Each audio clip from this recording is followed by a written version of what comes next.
अस्सलाम वालेकुम। आज की वीडियो में हम करेंगे एक्सरसाइज 5C जो कि ओ लेवल्स की बुक है D1 7th एडिशन, उसकी एक्सरसाइज है ये हम करेंगे। और इससे जो पिछले इसके 5C के जो क्वेश्चंस हैं वो मैं अपने पिछली वीडियोस में कर चुकी हूँ, उनका लिंक मैं डिस्क्रिप्शन में दे दूंगी, आप वहां से देख लीजिएगा। और अगर अभी तक आपने मेरा चैनल सब्सक्राइब नहीं किया तो सब्सक्राइब कर दीजिए और बेल आइकन को जरूर प्रेस कीजिएगा ताकि आपको न्यू आने वाली वीडियोस के बारे में पता चल सके। तो जी स्टार्ट करते हैं। हमारे पास क्वेश्चन नंबर 9 है। क्वेश्चन नंबर 8 तक मैं पिछली वीडियो में कर चुकी हूँ। उसमें क्या है जी, हमारे पास क्वेश्चन नंबर 9 में कि when a number is multiplied by 4 before subtracting from 68, the result obtained is same as 3 times the sum of the number and 4. Find the number. हमने वो नंबर फाइंड करना है, ठीक है जी। तो सबसे पहले आप क्या कर लिया करें कि जब भी स्टेटमेंट वाले क्वेश्चंस आए तो स्टेटमेंट को 2 से 3 दफा पढ़ लिया करें ताकि आपको सही से समझ आ जाए। अभी मैं आपको इसका सोल्यूशन स्टार्ट करते हैं और बड़ा ही आसान है। हम स्टेटमेंट को कुछ पीसेस में डिवाइड कर लेंगे तो उससे जो है ना हम आसानी से इसको कर लेंगे, ठीक है जी। सोल्यूशन स्टार्ट हम करते हैं। तो हमारे पास क्या है जी, when a number is multiply by 4। अब वो कह रहे हैं कि कोई नंबर है कि जिसको जब हम 4 से मल्टीप्लाई करेंगे बिफोर सब्ट्रैक्टिंग फ्रॉम 68 से सब्ट्रैक्ट जब हम उसे करेंगे तो द रिजल्ट इज ऑब्टेन, जो हमारे पास रिजल्ट आएगा सेम एज 3 टाइम्स, वो वैसा होगा जैसे 3 times the sum of number. उस नंबर को अगर हम 4 से ऐड करें और उसे 3 से मल्टीप्लाई कर दें तो वो रिजल्ट बिल्कुल ही वैसा होगा जैसे उस नंबर को 4 टाइम उस नंबर को माइनस कर दिया जाए 68 में से। तो जी स्टार्ट करते हैं। हम क्या कर लेते हैं, लेट कर लेते हैं कि वो जो नंबर है वो हमारे पास गिवन तो नहीं है ना, तो हम कर लेते हैं कि let the number be x. यहाँ पे हम लिख देते हैं कि let the number is equals to x है, यानी कि हमने खुद से कंसिडर कर लिया है कि वो लेट कर लिया है कि वो नंबर जो है वो एक्स है, ठीक है जी। अब क्या लिखा हुआ है next, when a number is multiply by 4, यानी कि 4 को हम जब एक्स से मल्टीप्लाई करेंगे बिफोर सब्ट्रैक्टिंग फ्रॉम 68 से माइनस करने के बाद उसका जो रिजल्ट आएगा। चलिए अभी यहां तक करते हैं। व्हेन क्या लिखा हुआ है, when a number is multiply by 4, यानी कि 4x, when a number is multiply by 4 before subtracting from 68 से माइनस करने के बाद, यानी कि इसको 68 में से माइनस करना है हमने। तो हमें क्या बन गया हमारे पास 68 minus 4x। The result obtain is same, यानी कि इज इक्वल होगा 3 times the sum of number and 4, यानी कि उस नंबर को और 4 को ऐड कर दिया जाए और उसे 3 से मल्टीप्लाई कर दिया जाए, यानी कि 3 times sum of number and 4। Number क्या था हमारे पास x, और उसके साथ अगर 4 को ऐड कर दिया जाए और उसे 3 टाइम्स हो तो देखेंगे इक्वेशन बन गई ना हमारे पास। When a number is multiply by 4 before subtracting from 68 minus 4x, the result obtain is same, यानी कि इज इक्वल होगा 3 times the sum of number and 4, 3 times sum of number and 4, ठीक है जी। ये क्वेश्चन बन गई। अब इसको हम सॉल्व करते हैं और यहाँ से हम x की वैल्यू को फाइंड करते हैं ताकि हमारे पास वो नंबर आ जाए, ठीक है जी। तो इसको हम लोग क्या कहते हैं, जब भी ऐसी इक्वेशन आए ना सबसे पहले तो इसमें से ब्रैकेट्स को खत्म करेंगे, उसके बाद हम लोग क्या करेंगे वेरिएबल्स और कांस्टेंट्स को अलग करेंगे। तो हमारे पास आ जाएगा 68 minus 4x is equals to 3x plus 3 4 क्या हो जाएगा हमारे पास 12। ये हो गया हमारे पास। अब क्या कर लेते हैं, कांस्टेंट्स और वेरिएबल्स को अलग कर लेते हैं।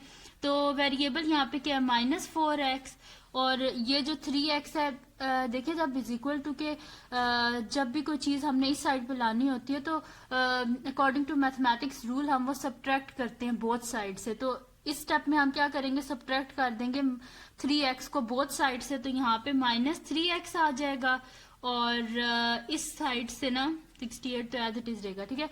और इस साइड से जो है 3x खत्म हो गया, यानी कि यहाँ पे 12 आ गया हमारे पास, ठीक है जी।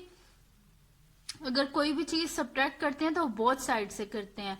जब हमने 3x को सब्ट्रैक्ट किया तो यहाँ पे तो -3x आ गया, और यहाँ से 3x को जब सब्ट्रैक्ट किया तो 0 हो गया, खाली 12 रह गया।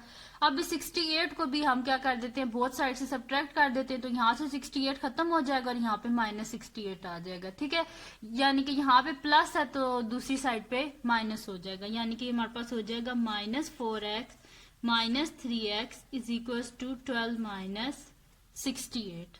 ठीक है जी, ये हो गया हमारे पास।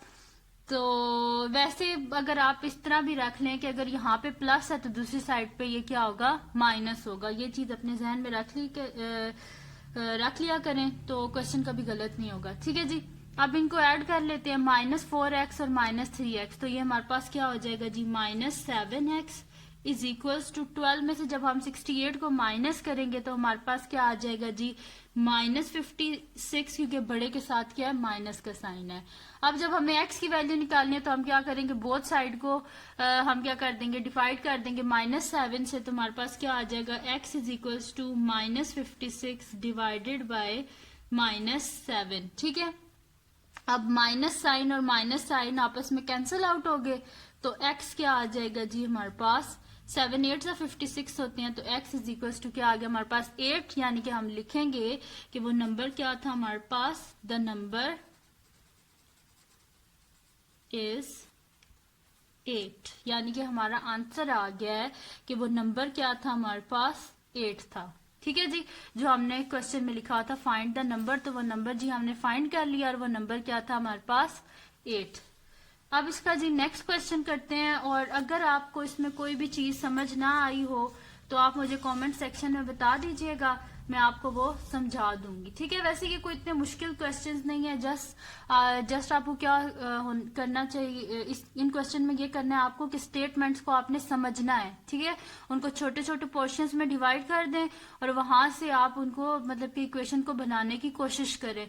तो ये जो स्टेटमेंट वाले क्वेश्चन होते हैं बड़े इजी होते हैं, बस समझने की बात होती है कि आपने इनको समझना होता है। पहले 2 दफा इसको पढ़ें, 3 दफा पढ़ें इसको, ताकि सही से आपको मतलब कि समझ आ जाए।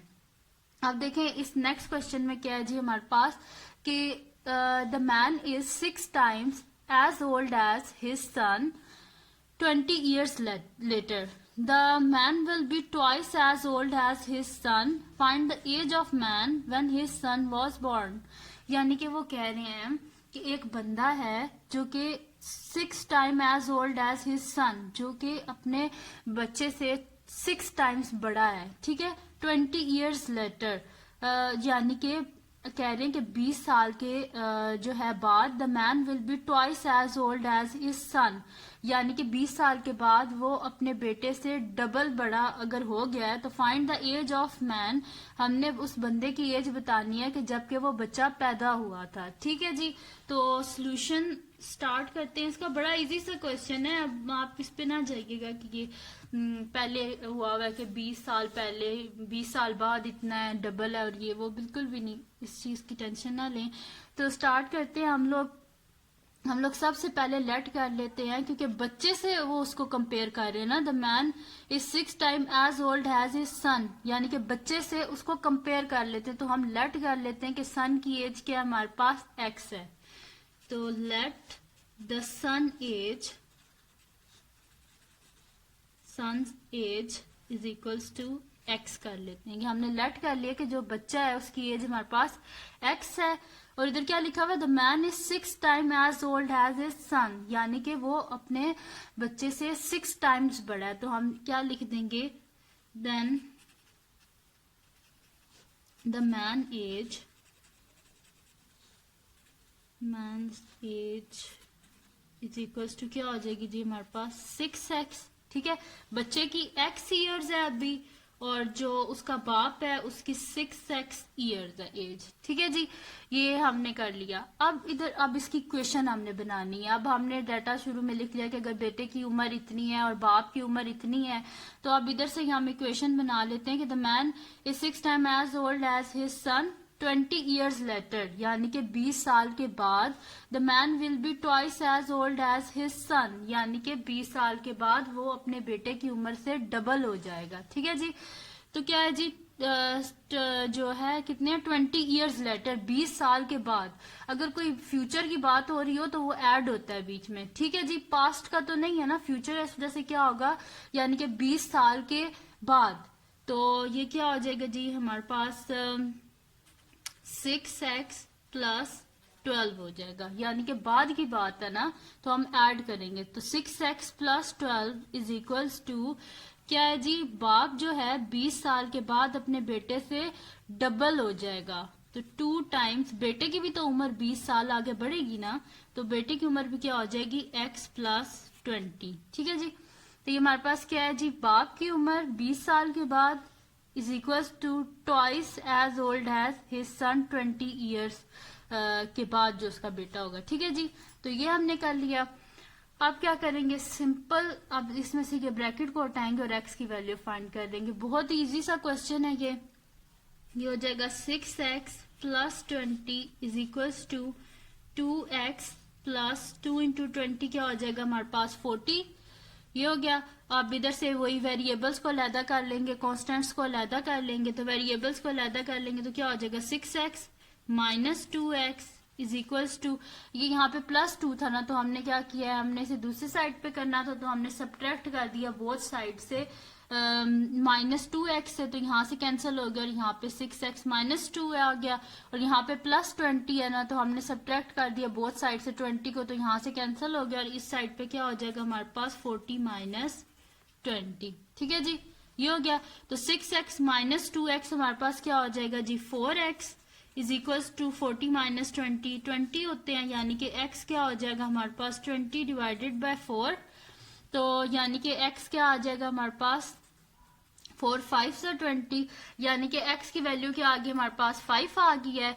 अब हमने बताना क्या था कि उस बंदे की उम्र कितनी होगी जब वो बच्चा पैदा हुआ होगा, ठीक है जी। तो क्या कर लेते हैं हम लोग, सबसे पहले जो बंदा है उसकी उम्र निकालते हैं, उसमें से बच्चे की उम्र को माइनस कर देते हैं ना, तो हमारे पास उस बंदे की उम्र आ जाएगी, ठीक है जी। तो the man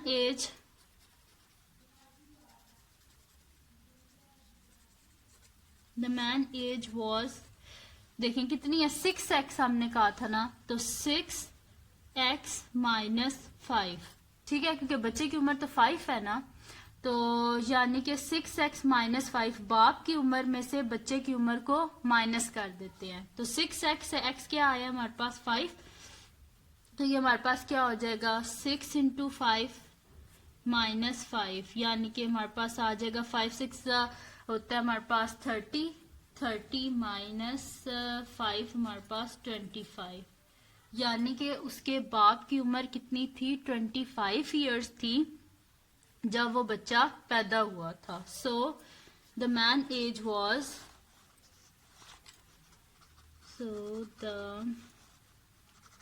man age was 25 when his son was born, ठीक है जी। यानी कि उसके बाप की उम्र कितनी थी 25 थी जब उसका बच्चा पैदा हुआ था, ठीक है जी। तो ये थे आज के क्वेश्चन जिसमें मैंने आपको 5C एक्सरसाइज 5C जो है उसका मैंने आपको कराया है क्वेश्चन नंबर 9 और क्वेश्चन नंबर 10, तो जिसकी मैंने आपको इक्वेशंस बनानी सिखाई हैं कि वो कैसे बनती हैं स्टेटमेंट से। हमने पहले डाटा को जो है लिखा है कि सन की एज x है तो बाप की एज 6x है, उसके बाद हमने कर दिया कि 20 साल के बाद, यानी कि बाप की एज में भी 20 ईयर्स को ऐड कर दिया इक्वल्स टू उसका बाप क्या 20 साल के बाद अपने बेटे से डबल हो गया था, यानी कि 2 टाइम्स बेटे की उम्र 20 साल के बाद, ठीक है। तो इस तरह ये क्वेश्चन बनाई थी, बड़ी इजी से ये क्वेश्चन है, तो आप खुद भी इसको अभी यहाँ से देख के अब आप इसको खुद जुबानी करने की कोशिश कीजिएगा, ठीक है जी। और इनशाला इसके नेक्स्ट जो क्वेश्चन है वो भी मैं अपलोड कर दूंगी, जल्दी अपलोड कर दूंगी। काफी सारे बच्चों के नीचे कमेंट्स थे कि जल्दी जल्दी कराएं 5C एंड 5D, तो इनशाला लाजमी जल्दी कर दूंगी बाकी भी क्वेश्चंस। और दुआओं में याद रखिएगा, इसीलिए इसी तरह मेरे लिए दुआएं करते रहें और बस सब्सक्राइब कर दीजिएगा मेरा चैनल और लाइक भी कर दीजिएगा इस वीडियो को अगर आपको पसंद आई हो, और कमेंट्स में मुझे बताइएगा कि वीडियो आपको कैसी लगी। और बस दुआओं में याद रखिएगा। अल्लाह हाफिज।